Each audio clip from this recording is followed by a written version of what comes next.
Salam dostlar, hər vaxtınız xeyir. Deməli, bax, bu tualetdir bura. Bax, bura mən aboy vururam.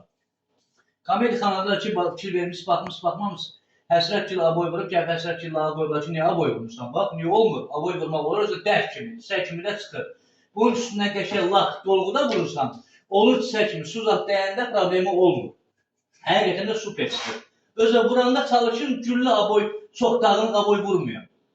Ya dağınıq aboy vurmur. Yani adamın fikri qarışacaq, sonra nə bilim, medavcı ayaqlı olur, ya çətin məsələ olacaq.